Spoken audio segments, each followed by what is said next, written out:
I get a knock at the door and hear two guys in a suit. I'm from the FBI. The first thing I have to say is, what took you guys so long? I told them the truth. I was going to make my own IED, and I was going to set across the Islamic Center over in a bank's parking lot, and I was going to dial it in and just watch the show. Growing up, I saw a movie, and it was Rambo. Rambo was tough, respected. He had intestinal fortitude. I said, that's what I want to do. I went off and joined the Marine Corps. I wanted the action. The first time I got shot at, I remember looking at my watch and I says, man, this time last year I was in English class. I fought several times in the Middle East, Desert Shield, Desert Storm, South America, Philippines, Somalia. I think the worst things that I have seen is dead children. I had to suck it up. I had to be there for my guys. Each one of those teardrops stands for a confirmed kill. I stopped adding after 26. Where I was taught, Marine Corps, just own it and then let it go.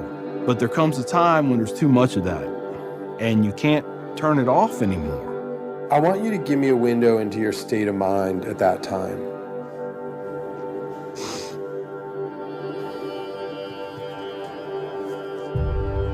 One time, my wife and I went to a DSW, and I saw in the distance these two women in black burqas in my store. I cried as I prayed for enough strength to go over there and break both their necks. I was just angry. I was just full of hate, and it just fed off itself. At that point, I was drinking a half-gallon of vodka every 2 days. I had devised a plan, create my own IED, homemade bomb, and I was going to set it off right outside the Muncie Islamic Center. 200 plus killed or injured. That was the plan.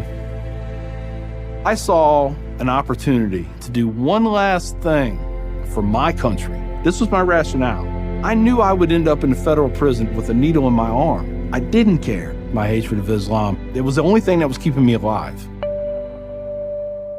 So one day my daughter comes home, second grade maybe.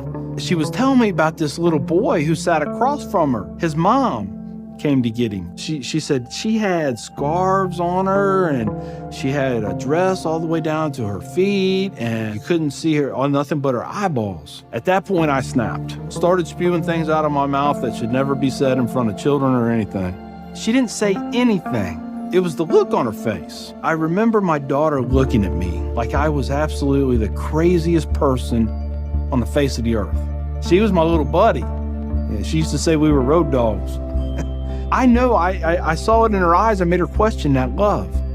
And that's when a light bulb came on. I decided to give the people of this community one more chance.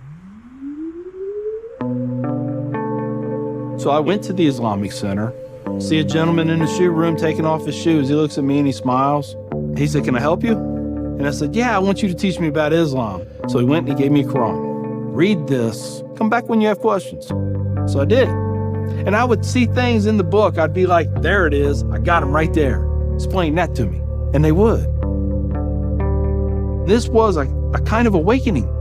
Long story short, 8 weeks after that first day I stepped into the Islamic Center, I became a Muslim.